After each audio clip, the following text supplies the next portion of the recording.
Well, look, on that note, welcome everybody to Waving the Red Flag, the number one self introspection and dating podcast in the universe. It's your boy, Eddie, joined by my co hosts, Josh and Alvin. And today we've got Tillie from Welcome to My Bed Talk to talk to us about how men can be a little bit more attractive, be a little bit better in the bedroom, all those kinds of things, build attraction, meet people. Thanks Let for me coming tell through. Tilly real quick. Oh, got to do it. Got to do it. There we go. Yeah, There we go. There we go. There we go. There That we one go. sounds. Yeah. What are some basics that men should be doing to be more attractive to women? I've noticed that there's four main things that men get wrong about attraction. The first thing is that they don't understand that attraction or being charismatic is actually a skill set and not an inherent quality, that anybody can figure it out.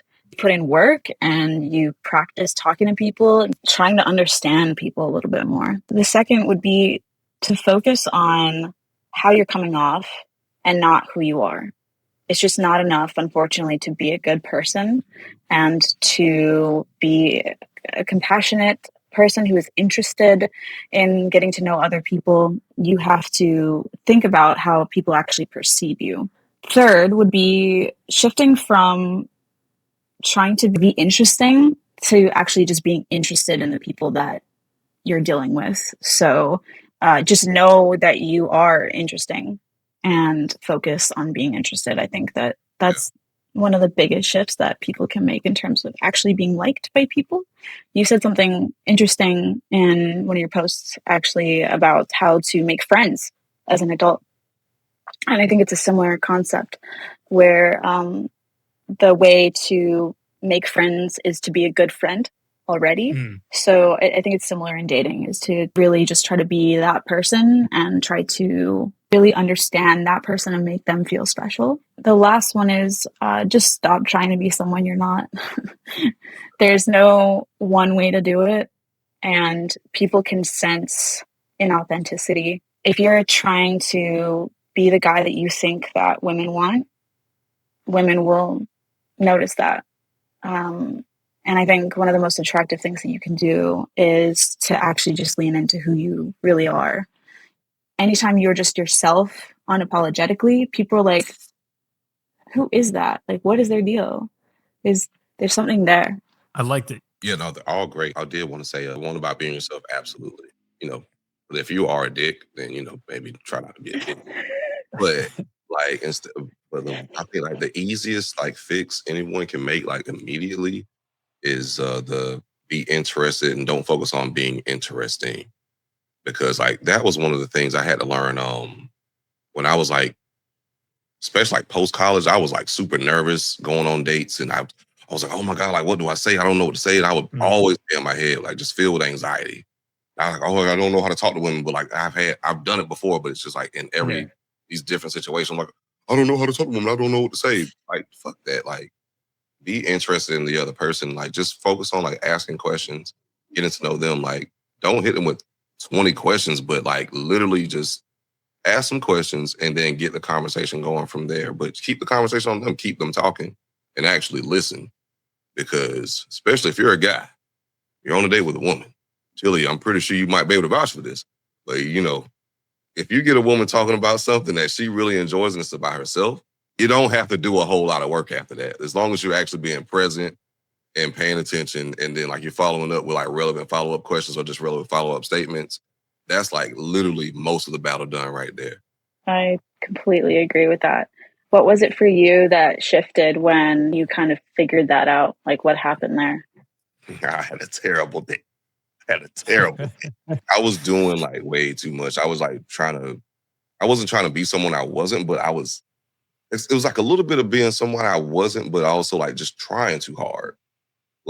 You could tell that I was actually trying. And even a waiter came to the table. He was, Calm down, brother. this ain't it, this ain't Sir, working. Come on. Who do you think you are? I couldn't remember questions. This is like the SpongeBob shit. You got an antenna sticking out your head with another motherfucker on the phone. And I was, and the girl was gorgeous. Okay, by anyone's standards, she's very pretty. But in my head, I'm like, oh my god, don't fuck this up. And of course, so and she gave me 2 chances. Damn. Damn. Look, buddy, I almost like you. Let's fucking try this again. You cool. Like, but yeah, no, fuck that up.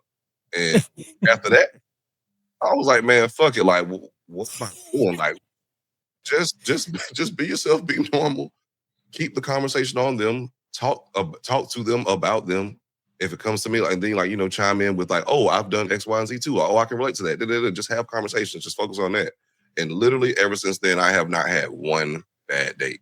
Most of the time, like, you know what I'm saying? But I literally have not had, like, I'm a pretty good time once I learned that and got comfortable in that. All right. So I'm going to take it a step further and I'm going to harken back to an old analogy. This is a deep cut for the podcast, faithful. Broccoli versus steak. All right. So, and my pushback is a lot of that makes a lot of sense. I agree with all of it. A lot of it sounds like garnish. All right. So a lot of it is like, I'm already in the door. How do I maintain if I'm already at the table? I'm already at Maggiano's. I'm already discussing like the 2 for $20 kind of situation. What is some stuff that guys can do to be attractive right off the bat? Right? Because a lot of what that like seems to focus around is I've gotten a date. I'm at the table. We're talking. How do I maintain momentum? I gotta start a little bit further back to even get to a point where momentum is even a concern. Because I know a lot of guys who are very good talkers. They're very good times, you know, to the Josh's analogy from that perspective.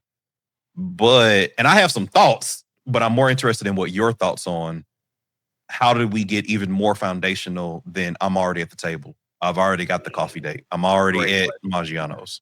That's a good question. I guess it depends on what you mean and like how far back. Are we talking online or are we talking in person? Ooh, I would like both. Yeah. I think both would be interesting. I think I maybe want to lean in person just because, and this is my own hang up or whatever, but I feel like maybe as a culture, we should be going towards that because I feel like people are struggling with dating apps and it's like, maybe because it's just not the best method for people to meet. I feel like more people like are doing it online. So like maybe agree. online. I think both.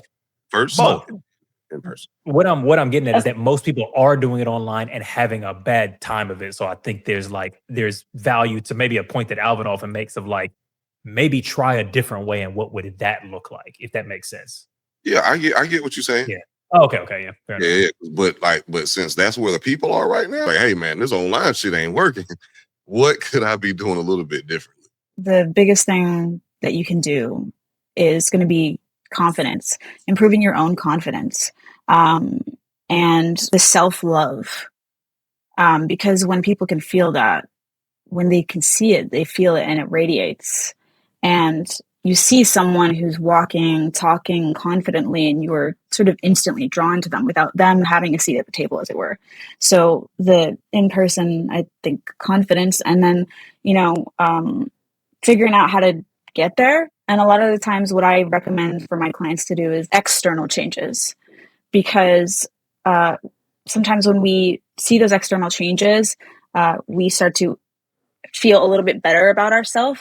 And then we sort of keep the ball rolling in terms of, okay, well, I'm looking good. I'm feeling good. I think I can do this. And then that sort of mental switch happens. And it's just a little bit easier for people to get there in terms of building that confidence. So confidence, number one, for in person. So looking, smelling good and having good posture, things like that. Online, putting effort into your bio and your prompts, trying to communicate warmth, trying to communicate intrigue, giving something for people to work with in terms of the people who are looking at your profile. And taking good photos that are not low effort, like mirror selfies or pictures where there's random crap in the background or things like that. So setting up your profile so that you look and sound good and interesting. We have like a little Discord channel where we give kind of like advice. Though I love the give people something to work with thing, because my advice is always something like each word that you're putting on your profile, because you've got limited words, is like, does this give something for the woman to engage with or respond to? So my advice is always like, if you can't think of a thing that you would say to this prompt, then it's a shit prompt. Like if you write out, what's your favorite, whatever the fuck, and you write that down, and I go, okay, cool. You're a woman. What would you say if you were liking this? What would you ask to this thing? What would you say to this? Like, I like walks on the beach. I don't know. Okay, cool. Then then why is it there on your profile? You've given the other person nothing to respond to. And then for the photos thing, like, go out and do some activities and get your homeboy, whoever your homeboy is, who's the best with like a camera, like to take some photos of you doing some stuff that makes you look like you leave the house. Yeah, I think there's two main avenues with everything you put on your profile. I wrote a whole guide on this. Okay, so yeah, you either want to communicate safety or communicate intrigue. So like what you were talking about, what do people respond to? So safety is obviously huge. If you don't have a bio, if you have like one photo or two photos and one of them is your dog. Yeah, serial killer. That does not communicate safety. Doing things like verifying your profile. Essentially, you're asking a woman to meet a strange man from the internet. So doing everything that you possibly can to make you seem like a real person. Knowing your profile is how someone forms their entire opinion on your whole identity. Giving them something that makes them a little less scared. So smile. Not being too serious. Having something a little bit humorous. And showing your personality. And then the other aspect is the intrigue. So a really good technique is to essentially write a story or a circumstance that would maybe exist in your real life where the person reading your profile could imagine themselves in that position with you. I was doing live dating profile audits for a while, and I had this one person who on their profile, they had like, I can fix anything. Like I'm really good at fixing stuff. And I'm like, that's great because that's a quality that a lot of women really like. But a way to kind of spin that and make it so that it's a little bit more interesting and so they can picture themselves in that scenario is to put something like, I'm the guy that you can call at 2 a.m. to help you change your tire. Because the person in the scenario can picture themselves in that position and it's a position that's favorable to you. Like it makes them feel good, right? It makes them look positively on you. So things like that, describing a date, doing like choose your own adventure dates, or doing like a would you rather, or doing something playful like that people actually want to respond to, a hot take, whatever it is. Those kinds of things are going to be things that people want to engage with, and they might even match with you just because they want to respond to what you have in your profile if it's compelling enough. And really just infusing your personality. So those are all things that create intrigue, dynamism, and warmth. Love the story thing and several of them, but yeah, love the like just a little, make the prompt a little like future projection, imagination of like, oh, here's a thing that you and I might do together if we were to connect, kind of vibes. And the smiling shit is a great piece of advice because some of my early dating profiles, I was definitely too like mean mug blue steel with it, and it's way too serious. You know what I mean? Or like, you lose a few potential matches off of the. This guy looks a little serious for my taste. There was one picture I found of you on a certain social site. Yeah, yeah. And like you look like you look like you put belt to ass. A little bit Ike Turner-ish. Yeah. Gotta get rid of that. Yeah, too serious, too mean looking. Hi guys. I was gonna ask, are there habits that you see the men that you work with or consult with that you think it's good for them to reduce or examine or figure out what's going on there that may just like kind of inadvertently be getting in the way of like meeting or attracting women? I actually have done some research on this and found a list of the biggest gripes that women tend to have with men on dates. The biggest ones were poor hygiene and general lack of effort in their appearance. Not that men have to wear a 3-piece suit or anything like that, but just put a little bit of effort into smelling and looking good, dressing up. Always dress more formal than you think you need to, because people tend to kind of go the opposite direction. The second one is nonchalance, laziness, just just a lack of effort, a lack of chivalry, those kinds of things. Showing genuine interest. It gives people the sense that you're not afraid to get hurt, because you know that if you're rejected, if you put yourself out there and you're rejected, you're going to be okay, because your confidence, your self-worth is not wrapped up in their opinion of you. And who are seeking the approval of women, who then there's neediness or clinginess, those kinds of things. Sort of on the opposite end of the spectrum of that, it feels like they are kind of love bombing or just have decided on you immediately. That just kind of makes you feel like they are not really that selective, that you could have basically been anyone and it wouldn't have mattered. That kind of thing. And that just, it lowers others' perception of your self-worth when you are acting that way. And then, desperation, a sense of not having any viable alternatives. And I thought this was really interesting because I think a lot of men are really scared of getting friend zoned. And there's a lot of conversations around how do I avoid the friend zone? How do I make the first move? How do I initiate physical touch and those things? But the next one on the list was unwanted sexual behavior. Making things sexual too early, touching inappropriately too early. Those kinds of things are a bigger issue, a much bigger issue than letting it go on too long and then getting friend zoned. Because that's not how you get friend zoned. It's typically not because you haven't touched them yet. It's typically because there's something else about you that they're not into. And then that's just, a manifestation of that, right? Lastly, just getting out there in the world, stop relying on dating apps fully, have a wide range of interests and social activities that you take part in, and not being just chronically online and antisocial, and letting that be the entire judge and jury of whether or not you're attractive. Okay. Yeah, that's giving me a shit ton of questions. One of them is the friend zone one, which is that is a thing that people are like very afraid of and want to be like, I don't want to be seen as a friend if I'm, early on.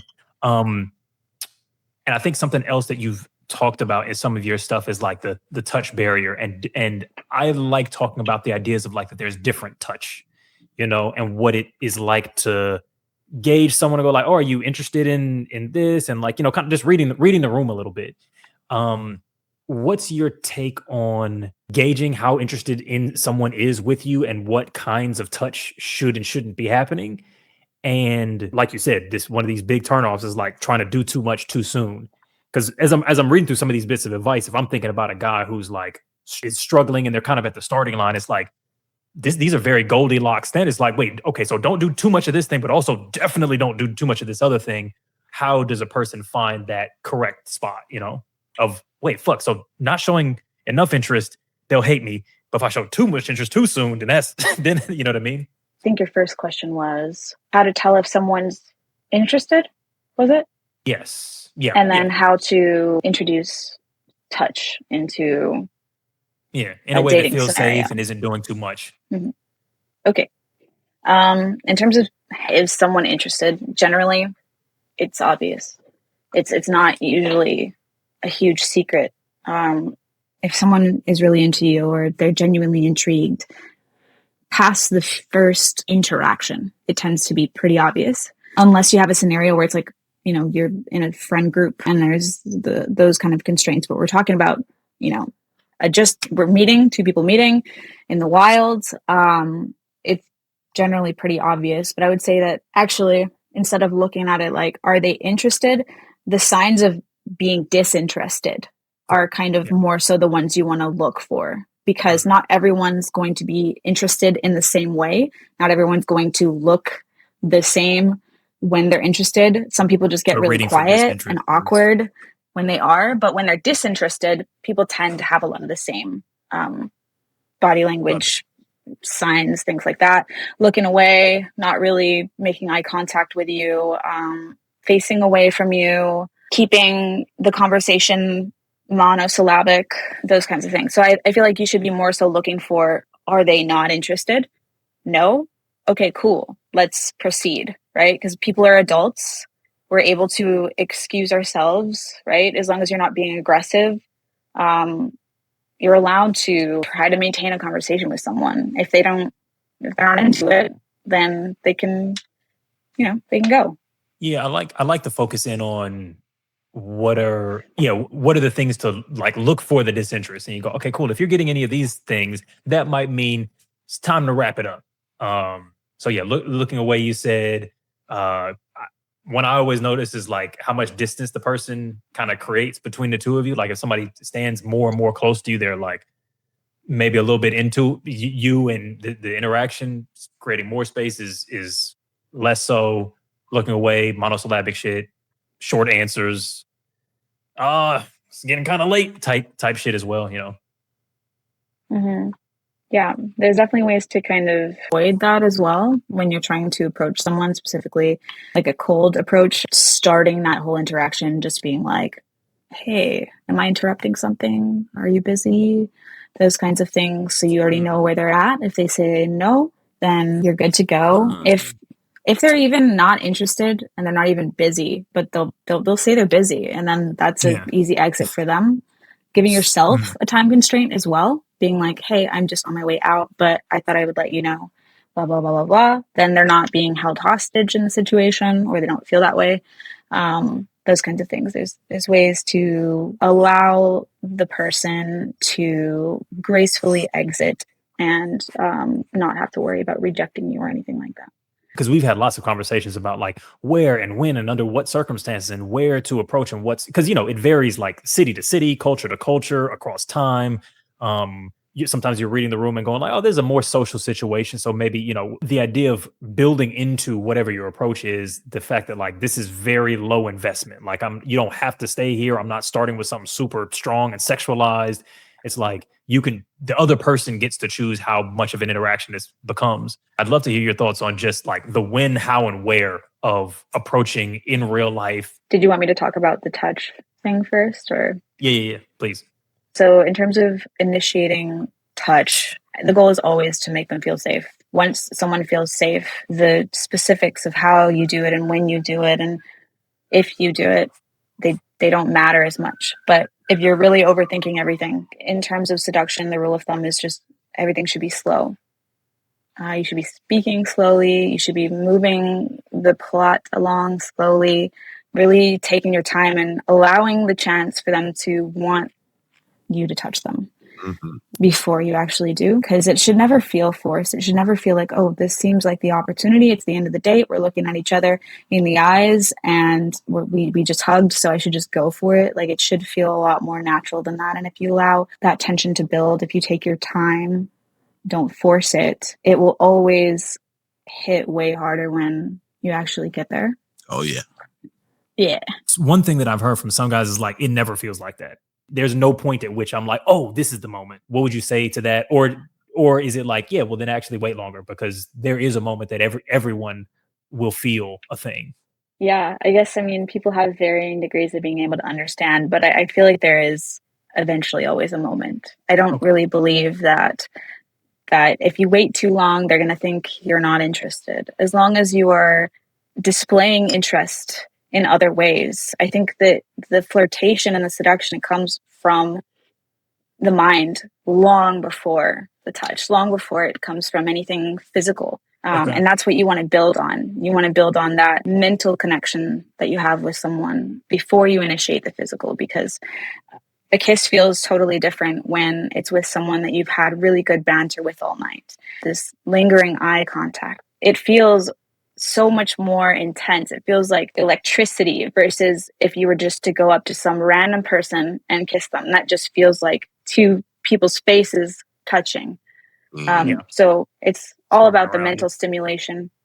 Can I just say something real about the whole like physical touch thing? You don't have to do much. Like if you just want to establish like a baseline of like when you're talking, just like as a gesture, like just like a tap on the shoulder, because like that's like a good way to establish like physical touch. You just don't let it linger. It's just a tap, like every now and then. Like you don't do it too often, but just like little small things like that will establish a physical touch and like establish more familiarity. But of course, like Tillie said, first have to make them feel comfortable, and then 2, have to have good conversation, and then 3, like if you have eye contact and it's just like a little tap, and then more than likely she'll like start tapping you back, or she might put her hand on your to give you a little slap you on the knee. You know what I'm saying? Like, but those things will create that physical touch. It's just don't overdo it at all. Like, less is more. Yeah, not doing it when you feel like you should, and instead doing it when it actually feels right. Yeah, I like that. I do have like a few things, specific things that people can do, but I'd be curious to hear what would be your approach to that. For which part, specifically touch or integrating touch? I think it's sometimes hard to articulate when you're reading a room. Like what your brain is doing is actually a whole bunch of background shit, and then you just go, just feel the vibe. The more I've thought about it, I've been like, oh, here's actually what I'm doing. The more and more I think about it, is that there's like social touch, then there's like friendly touch, then there's like romantic touch, then there's like intimate touch. But that's kind of how they get broken down. So it's like social is like, would I touch somebody who I'm not attracted to, and we're just talking friendly, and I go, they made a great joke, and you gently punch somebody in the shoulder. It's a way of connecting with a person that, broadly speaking, most people are comfortable with. And there's parts of the body that are like, okay, cool, you can tap somebody on the shoulder to get their attention. You probably aren't going to grab their ass cheek to get their attention. You know what I mean? That's a specific kind of a touch. But then as you get more familiar with, even a homie or a friend, it's like you might grab somebody around the shoulder and go, oh man, I love this guy. But you definitely wouldn't do that with a stranger. One comes only after the other. And then, tapping someone on the forearm is probably, I would say, closer towards like friendly and familiar. And I probably wouldn't do that with somebody that I haven't gone through those other less intimate forms of touch with. And something that was built into what Josh said was, and like you kind of said it, like you might tap once, but then at some point, maybe she's tapping you back. And I always think that that's a big part of it. Like we're talking through our bodies. So if I do one type of touch and the other person never does that type of touch, I'm probably never going to move to any other type of touch. I will say for me, because I love Eddie's breakdown of the different types of touch. So I think that what I'm going to say doesn't apply to like, you're my homie and I gave you a fist bump type shit. But outside of those very specific levels of friendly, like social touch, which again, for me is really just kind of like handshakes. I've never instigated anything past that with like a woman that I was interested in. I've notoriously been branded like a very slow mover, and it goes back to what I talked about. I believe that was the live. Please come through for the live. Always be plugging. You can 100% get to rewatch the lives if you become a membership, Patreon, YouTube subscriptions, all that. Boom, boom, boom. What sound effect was that? That sounded like a book falling over. What was that one meant to be? That was the wrong one. I think no, that's okay. Either way, no, that's okay. Yeah, wrong one too. Anyway, it's perfect. It couldn't have went any better. Check out the live. But as a person who tries to take high percentage shots, for reasons that I think we probably could explore later, because I do love Eddie's thoughts on some of that psychoanalysis armchair shit that he was doing earlier on me. Oh yeah.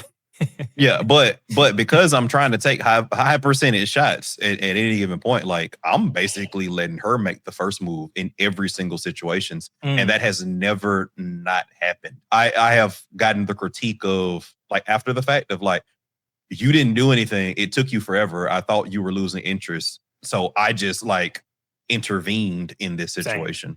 And that is, and like this is not a joke, that is effectively my entire dating history. That is all of it. I mean, there's nothing wrong with that, honestly. I think it's so much more damaging to make the move and have it not be the right time or not be wanted than to not make the move. It's almost insulting to be like, women are incapable of making the first move. That's just not true. There are plenty of women who are fine making the first move. I'm fine making the first move. If you're that way, that's fine. You're not going to be for everyone, but you're definitely going to be for a lot of people who are more than happy with that. But the one thing I will say is that within my own idiosyncrasies, I try to do things that show that I am indeed interested around some of the, like fighting against some of the stuff that you kind of said as showing like disinterest. So for example, my neurodivergence is, well, part of it, a symptom of it. I don't like eye contact.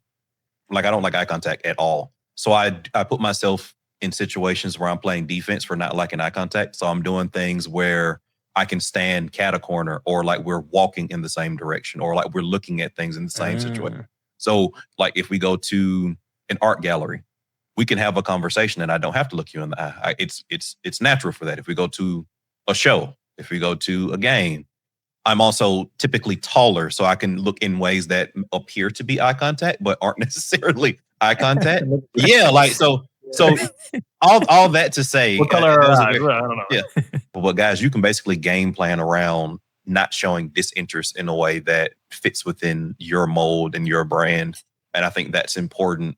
While you wait for the right opportunity, you have to be able to continue to show interest in the ways that I think were very brilliantly laid out to keep the fire going. Wow. Damn. I couldn't. I'm not gonna hold you that one. That would be like really tough for me to. If I would have to like switch up. If one day I woke up and I was like, yo, I don't like eye contact, because that's part of like the repertoire, like on a date. Like every eye contact, like that's part of the intimacy. Like that's part of the building tension for me. Like it's that banter, having that eye contact, having that intimacy, because like when you just connection, like that connection. And then it's also like really respectful, because I think it also like helps them like feel safe, because I'm not like ogling their body. I'm just like thinking about, oh yeah, I want to touch you.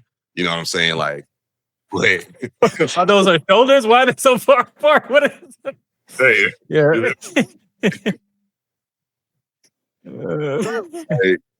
because like as far as like introducing like touch, I'm not touching any place that's sexual, point blank, period, like at all.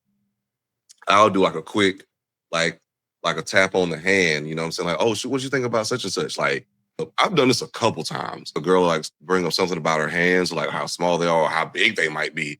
I'm like, let me see. And then like they'll put up their hands and I'll put up my hand like that's up against top tier flirting shit. Yeah. Because we don't do that with, like, you're not doing it with another man.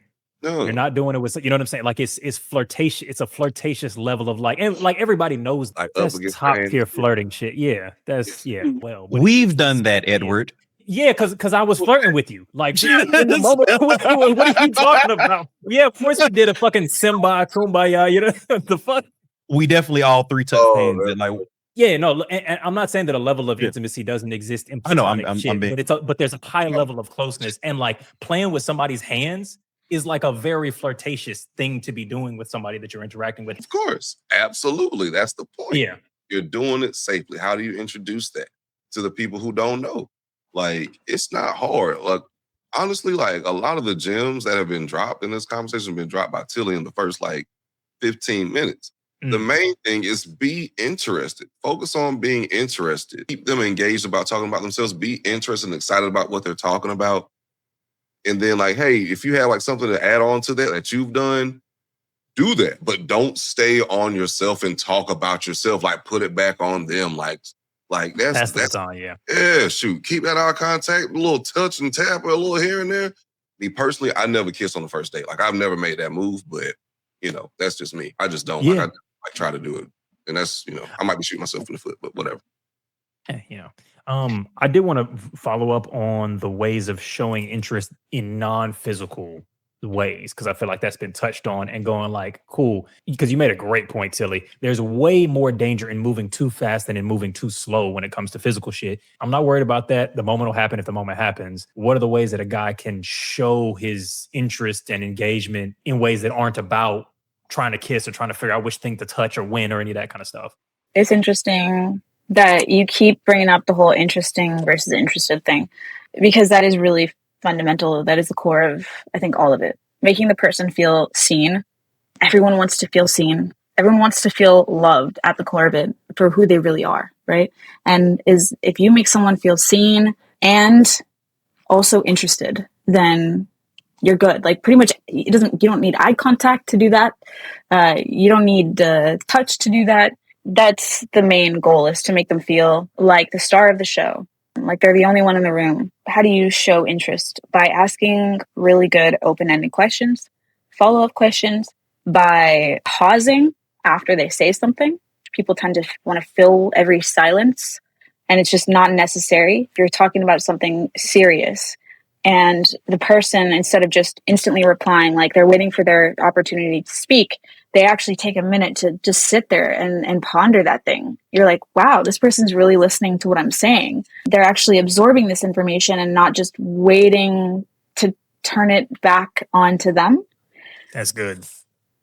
Leaning in, like physically leaning in when they're talking is a big one. There's a lot of little things that you can do that I think I've personally learned because I am not necessarily just programmed or whatever to respond to people in a way that is normal. Being on the spectrum, my instinct is not always right. As someone who's had to mask their whole life to make other people feel more comfortable, I've noticed a lot of these specific things that you do. Leaning in, nodding, squinting your eyes to be like, yeah, you're really pondering what they're saying. And not acting like you're pondering what they're saying, actually pondering what they're saying. Yeah. Thinking about something they said earlier. Oh, well, that makes sense because what you said earlier about your mom and whatever it is, really showing that you actually listen to what they say. That's sort of the proof of being interested. Making statements about a person, and you could stack that on top of the other one, be like, oh, well, because of what you said about your mom, it seems like you're the type of person who XYZ. Again, it's a way to make people feel seen. Yeah, I love the specificity of those. Like, even because I know maybe the instinct was to like glaze over some of the like little, like literally just like squinting your eyes. But I think, it's shit that a person could easily miss, that or the nod or the lean in, and then the assessing of like, don't just turn it into an interview. Be like, oh, okay, based on what you said, here's what I've learned about you. Here's what I think maybe is true about you. No, I ain't gonna hold you. Lean in, squint. I've seen you do it. I know this. Oh, Josh might be interested, I think. Yes. And just repeating back what they said. Honestly, literally repeating back exactly what they said. I think a lot of people freeze. They don't know what to say in a conversation. And it's like, if you're really stuck, I don't know if y'all have seen Love on the Spectrum at all. Bits, but yeah, this is good. This is good. There's this new person, Logan, who goes on to the show, and he goes on his first date ever. And they're teaching him how to converse with people. They're like, if you don't know what to say, just be like, tell me more about that. Yeah. Go on. Like in this cheeky, adorable way that is just like so endearing. He does it like with a little like half-cocked smile, just like, tell me more about this. You can do that until the end of time. The person will be like, I'm into sports. Oh, really? Sports? Yeah, I like this, that, and the other of sports. And they're like, oh, really? This, that, and the other of sports. You could do that forever. Like, I kind of think of it as if that's true, then this is true thing. Like, usually when somebody says like a sentence, they'll be like, oh, I've been in the sports since I was a kid. It's like, okay, so if that's true, that means that there was something that happened when you were a kid that got you into sports. So then I can go, oh, cool. What was your first experience with sports? And so like, you can use that to, like, there's like 50 different little jump offs of like truth from each thing a person says. So you use that as a tool to ask them more about the thing. Yeah. And I think the key with active listening in general is just to be able to get out of your own head, because you only have so much brain power, right? If you are panicking, if you are fight, flight, or freeze mode, you're not able to think higher level thoughts. Your brain is focused on preserving your well-being because it thinks that, you're going to die if you're really having a lot of anxiety. And so you're not able to really listen. So anytime you feel like you're going into that place, to actively pull yourself back out and to refocus all that energy on the other person. Like, keep telling yourself over and over again, as many times as you need to, get out of your head, focus all that energy outward onto the other person. Really listen to what they're saying, because people will drop little hints on what they want to talk about.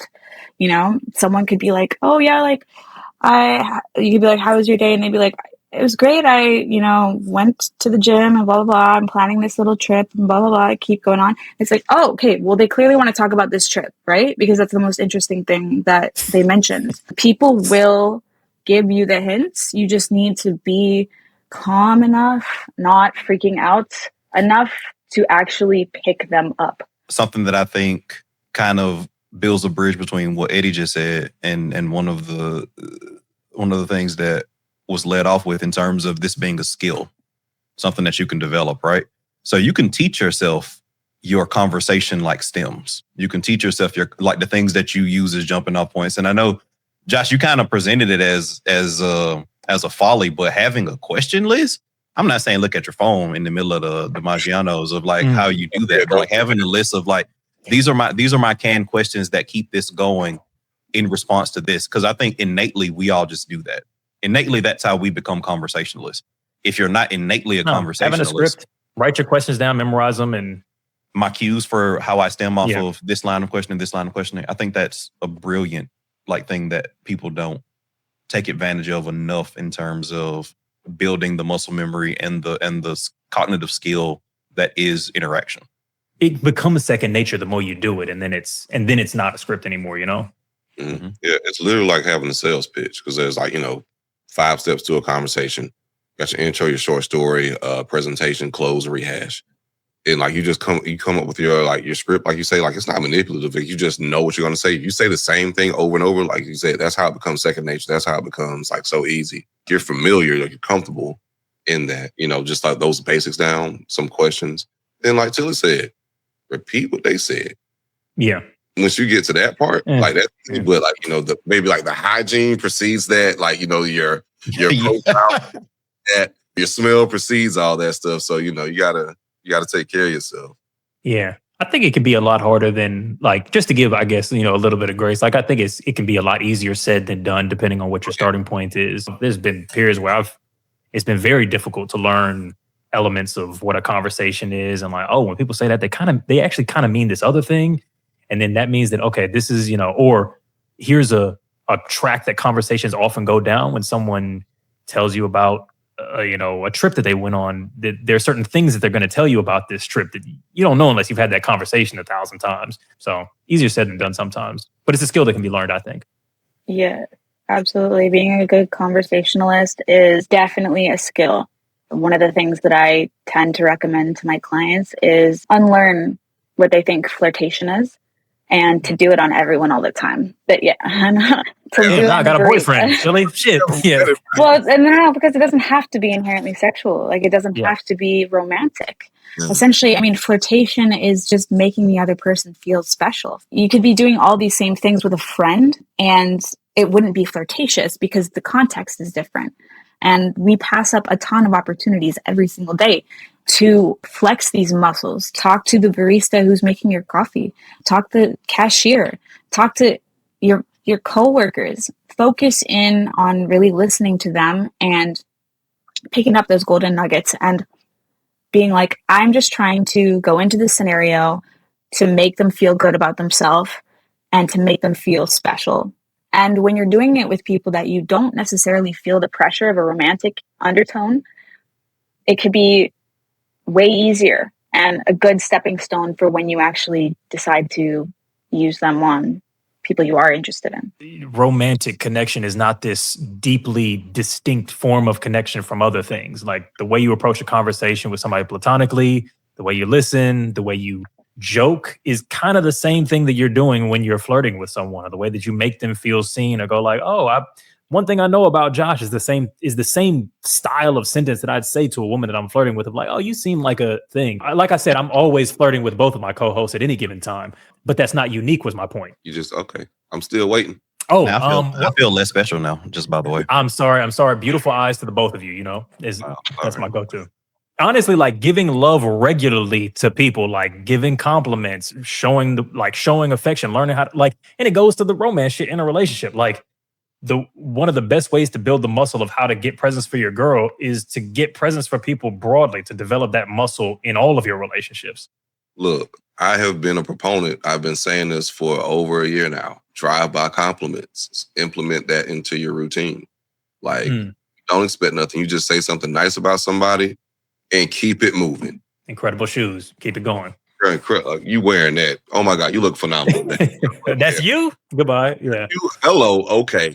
Keep moving. The other day, I think I passed by two women in a thing. Woman had she had the braided two millennial Bantu knots kind of thing, but then two braids down like this as well. And I was like, love your hair. And she was like, oh my God, thank you. And I was like, have a good day. Biked off, In that same vein, would love to talk about the approaching and meeting new people and your work there when you're consulting with guys, when, how, where. Because I think that for most guys, that is probably the most terrifying element of this conversation. So other things are like, maybe I don't know what to do.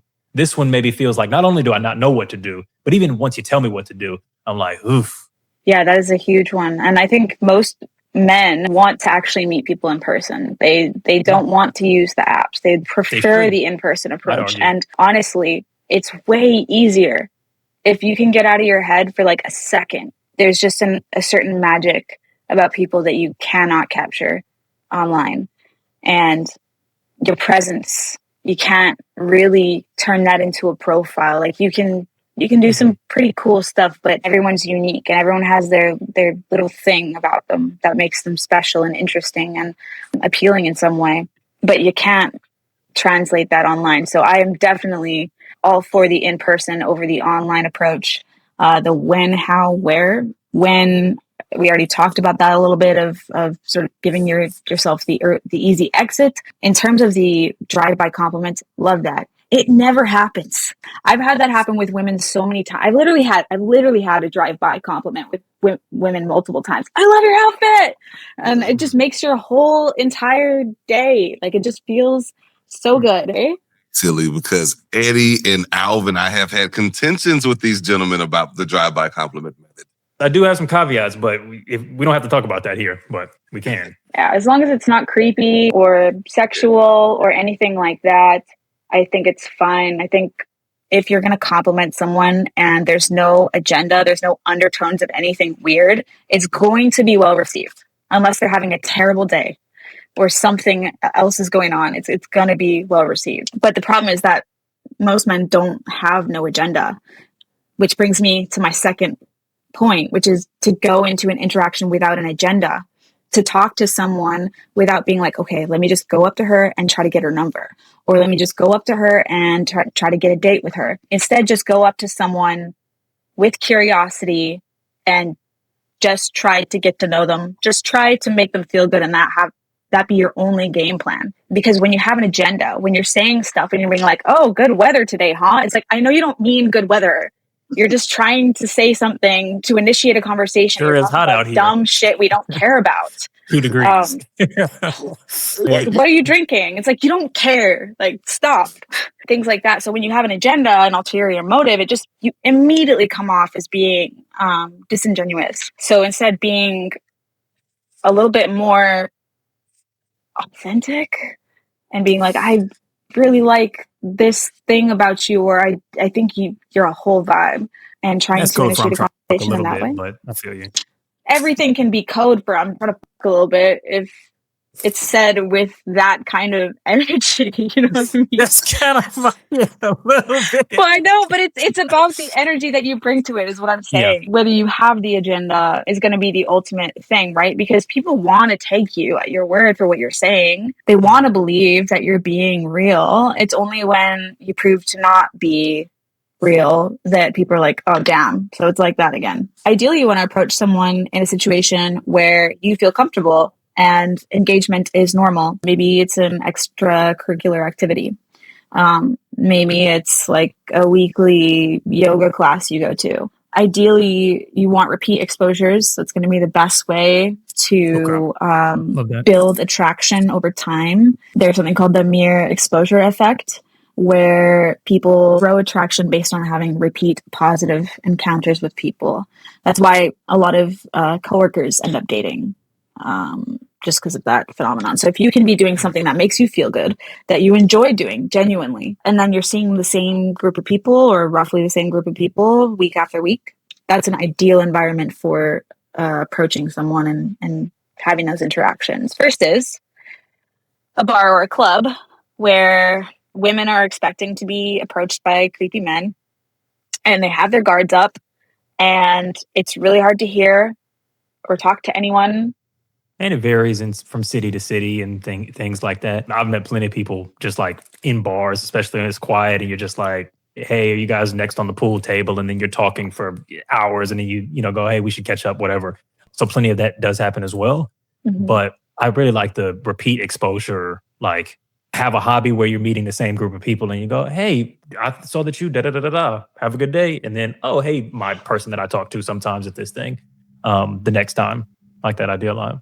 Mm-hmm. It also correlates really well with Paul Eastwick's research that we talked about last time. Always be plugging. Go check that out. Got it. Yes. Check out those episodes. There were some great insights. That Paul Eastwick is this evolutionary psychologist. He studies like human mating and stuff. So we had him on last week. He basically echoed a lot of the stuff that you were saying because he did these trials of, he would put people into speed dating environments. And then he's also looking in past data and that proximity and exposure stuff that you talked about. These small, regular exposures to people over time allow a very like low threshold, high safety building of attraction with minimal, it doesn't have to all happen in this, 10-minute interaction, Shout out. Shout out to Paul. Yeah. So when you're repeatedly do the vuvuzela. Why do you keep trying to do the clues bomb? Do the air horn, dog. It sounded like someone slammed the door. Do a flute or something. Yeah. Sorry. Were you saying something, Tillie? Yeah. So in a world where there is a threat to women's safety in terms of who they interact with, the men they interact with, having repeat exposures just with someone who hasn't done anything weird in the first couple of times you've seen them is a great way to lower those defenses. When you approach someone cold, that's what you're trying to do, is you're trying to assert yourself as being someone who's interesting and also safe. Hitting down these barriers that exist that a woman puts up to protect herself, and trying to move through those to just be like, hey, I'm not that guy. And also, I'm pretty cool.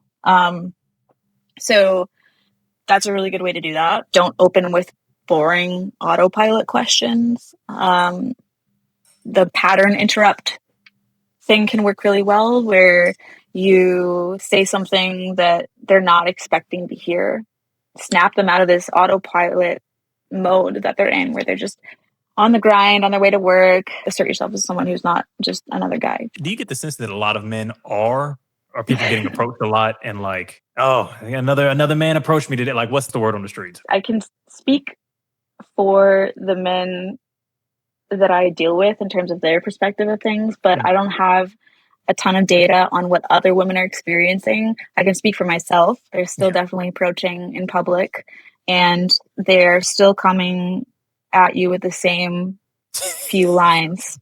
Yeah. What are you up to? How's your day going? Like, these are questions that if your weird uncle is at Thanksgiving dinner and they're asking you these questions, your eyes are glazing over. You don't want to have these conversations. Why would you have them with women? Why would you have them when trying to make a good first impression? And even taking those really boring questions and slightly tweaking them so they're a little bit more interesting to get people talking about things they actually care about. You mentioned earlier, Josh, talking about things you like. Trying to get to talking about a mutual interest as quickly as possible is a really good way to engage with people. So asking them questions that sort of lead you down a path where you can figure out what they're actually about, what they're actually into. That is a really good way to build rapport, especially if you feel similarly, and especially if it's a really niche interest. Those kinds of things are just instant connection. Talking to people like you're already their friend is a big one as well. Instead of being like, I'm a stranger. So I'm a stranger. Hi guys, how's it going? But I don't mean you any harm. I come in peace. Yeah, don't say that at the beginning of the interaction, guys. Don't. No. Hey guys, say it with I'm your not here to body harm either. anybody. I was just wondering if I could get your opinion on something. Motherfucker, they will shoot you immediately. Does this smell like chloroform to you? Yeah. I hey, think you were talking to I don't know if it was a barista or something. It was one of those videos where it was recording you, but you were talking to another woman off camera about nerds, introverts, guys who are really into whatever their little niche is, which obviously all three of the guys on this podcast, we kind of fall into that category as well. I looked through some of the comments. Also, by the way, you got strong skin because some of your comments are tough. I was like, Jesus Christ, you're getting guys, obviously, but Yeah. But one of the things that somebody said was that their experience of women being interested in nerds is not aligned with that, but they were it only matters if you look good or something like that, which to me is like, yeah, that's okay. It's like when somebody says like, yeah, I like nerdy introverted men, but like I like them when they smell nice as well, or put attention to like their haircut, or like dress well. It's like, yeah, like putting attention towards the way that you look physically is going to, of course, be a qualifying factor for somebody getting to know you personally as well. Um, that's been my take at least. But I'm wondering what your thoughts on women's interest in nerdy, introverted men are. Obviously, those things are going to help. Like, that's a given. But I disagree wholeheartedly that no one else has a chance. And yeah, the comments are brutal. It's a lot of men feeling hopeless and being like, well, not me. It's a lot of not me in your. Yeah, women can't like nerds because I'm a nerd and no one likes me. Are women typically going to be drawn to more outgoing, extroverted, attractive men who are into what most people are into? Sure. Doesn't mean that there aren't women out there who are into introverted, kind of awkward, nerdy guys too, because there are those types of women as well. Those types of women exist. Again, it comes back to not pretending to be someone you're not, because if you just lean into who you are, there is 100% chance that there is someone out there who thinks you're the shit. I have this really good friend of mine, super freaking autistic guy. He is one of the most bizarre men I have ever met in my life. Not especially attractive by any means, but he is so just him and so passionate about what he is into. I don't see him often, but every time I see him, he's got a new baddie on his arm. Like, stunningly gorgeous, smart. He just has no problem with women. But if you talk to this guy, he's so weird and awkward. But like, he's just him. So I fundamentally disagree that if you are awkward and nerdy, that you cannot meet someone like my friend. He just knows who he is, and he's totally at ease with that. He's super comfortable with who he is, and that again radiates. But if you're not, if you are in the comments and you're like, yeah, no one likes me, I'm nerdy, and it's because I'm not 6 feet and 6 figures or whatever it is. Why would someone be into someone who thinks that little of themselves? Why would someone be into someone who doesn't love themselves? As I often do, I lean in on these conversations because I am the quintessential nerd. Now, I have several elements of plot armor. We don't need to get into what those are, but Eddie and Josh, the listeners, are fully aware. I have several aspects of plot armor. And I understand that everybody who is a nerd doesn't have my plot armor. But I think that to get to the nitty gritty of it, just being honest, I have a lot of nerdy friends. I interact with a lot of people online that are nerdy, that have these same conversations as the guys in your comments. There's no amount of owning it and knowing yourself that compensates when you don't brush your teeth. There's no amount of knowing yourself and compensated for if you dress like a 16-year-old that never left his mom's basement. There's no amount of owning it and compensating for yourself. And this is going to be a controversial one, but I'm going to be on some Scott Galloway shit on this one, Eddie. If you're like 80 pounds overweight, it's harder, right? So you can make up for a lot of stuff. But when you're nerdy, right, and you're not necessarily like the world's most good-looking guy, and I'm not saying, I say it all the time, I'm aggressively average looking. If you're not like, what's Superman's name who like plays like Warhammer and shit? Oh, Cavill. If you're not Henry Cavill, you have a lower margin of error for the things that you can be subpar in.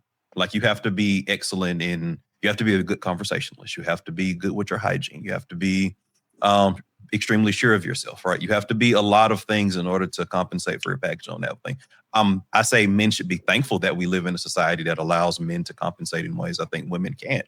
A lot of times in those situations. I also think that something that resonated with me again from the conversation with Paul last week is that oftentimes people with repeated exposure and expression and interest, people just perceive these individuals as being more attractive anyway. Like, that person is more attractive to you. That's kind of what it means to kind of find your person. You find that person more attractive than most other people do on average. So I think there's a lot of interplay here, but I do think that, again, looking directly into it. Where's my camera's up here? Nerd to nerd, nerdy guys. brush your teeth.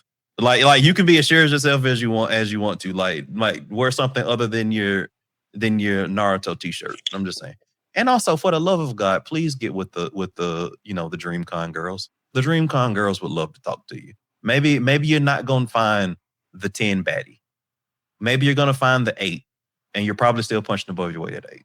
I might even extend like a little bit more, I guess, empathy to some of the folks who are like frustrated in that boat, because one, I think it's like not just like basic kind of like, oh, you're dirty, disgusting, kind of like teeth brush stuff. Is like, yeah, you might have to get like try a different haircut. You might have to put more attention into like make a Pinterest board and figure out what, your silhouettes are, figure out what your perfume stack is, get some jewelry, get a tat if that's the type of woman that you're after, who's also interested in tattoos. Like you might have to just put some attention to experimenting with the aesthetic elements of your person that go beyond just hygiene. And I think I do agree that like genuineness and being your authentic self account for a lot. But I think, even Tillie, like kind of the experience that you sort of like talked about of discovering your neurodivergence and realizing like, oh, there might need to be things that I have to mask so that what's in my head gets across to the other person. I don't think that you were any less necessarily genuine when you weren't masking stuff, but you like learn like, oh, this person needs me to squint to know that I'm listening. And that's like sometimes you have to learn, yeah, I'm genuine, but here's how I have a conversation. I think sometimes maybe it gets a little bit moralized that like if you're struggling, you're wrong, as opposed to like, no, like it's totally fine how you are. Like how like a nerdy guy might be, but if you want to connect, you might have to make some little tweaks to just communicate and be intriguing, Yeah, I totally hear what you're saying, and all of that is true. Those are, all things that we talked about. I just think that the actually owning it and really just leaning into who you are is going to be the thing that can have the biggest impact and make the biggest difference in terms of attracting people versus any other external factor, especially as a straight man. There is actually less wiggle room in terms of that attraction that can grow over time for men to women versus women to men. Wait, how do you mean? Can you explain? Because I think I didn't fully get can you explain that concept more? So in terms of attraction that can build over time, women tend to feel this more intensely than men. Okay, yes, yeah. No, that makes sense. So men building attraction towards a woman that they're not necessarily attracted to over time, it happens less with them versus the other way around. That's what I was kind of trying to get at. I'm not saying that you fix this one thing and all the other things don't matter. Of course they matter, but the self-love piece is I just think the biggest thing. It's the thing that costs nothing. It's the thing that it's not set in stone. Like there are certain aspects of the way you look that you can't necessarily change, but you can change that. I'm a big proponent of self-love, mental health, all that good stuff. I think like with some guys, when they hear like self-love, like, oh, how could you not love yourself? I do love myself, but they're like kind of like really don't, because they don't know. They don't know what they don't know. They don't know that they're actually not actively loving themselves. I think one other way we could frame it is kind of like also like self-acceptance. Just like learning to, kind of like accept yourself as well and love who you are. Well, you can always, of course, like you said, brush your teeth, babe. Take a shower. That's part of it, though. I think that's part of self-care is part of self-love. And I think self-acceptance is a different facet of that. Because there are certain aspects of us that we can't change. I can't change the fact that I'm neurodivergent. That's just is what it is. But there are certain opinions I have about myself or the way that I carry myself or things like that I can change. My opinion of self, opinion of my neurodivergence. Those are things I can change. And then the self-love piece is being like, okay, like I accept myself. I love myself. Therefore, I should brush my teeth. I should shower every day. I want to smell good because I care about my body, those kinds of things. I would maybe try and connect some of the ideas that we've said together as like maybe decoupling self-love and self-worth and worthiness, and the fact that like you as a person, nerdy as a person might be, are cool and worthy of love, kind of separating that a little bit from whether or not a given individual person or even set of people is attracted to you. Like you're worthy of love, though not necessarily entitled to it, but you're worthy of love, like kind of as you are, and you can lean into that authentically, while also understanding that like building attraction with a specific person is a distinct thing from like whether or not you inside yourself and inside your chest are an okay, worthy, valid person. Absolutely. I completely agree with that. Like you can't have your self-worth be wrapped up in other people's opinions. Yeah, you're not going to be everyone's cup of tea, and that's okay because you're going to be someone's cup of tea. You're probably going to be many people's cups of tea over your lifetime, and that's okay. It doesn't change, like you said, the fact that you're worthy of love. And on that note, I'll say, if you're a recently divorced woman waiting for a guy named Joshua to text you back, you might be seeing a red flag. But at the same time, if you've got your self-worth wrapped up in whether or not people are attracted to you or interested in you, it might be you that's waving the red flag. This has been Waving the Red Flag podcast. It's been your boy Eddie, Josh, and Alvin. We've been joined today by Tillie from Welcome to My Bedtalk. Tillie, are there things that people need to check out? Where can they follow you? What do you got coming out? I have a full in-person attraction course available. I have a online profile remake guide as well for free. I also have a pre-sex checklist questionnaire that people can fill out and save before they become intimate with their next partner. Those can be found on my website, welcome-to-my-bedtalk.com, and my Instagram. Oh, welcome to my bed talk. Oh, there we go. You The got correct it. You got it. soundboard. Perfect. Okay. Thank you very much, Tillie.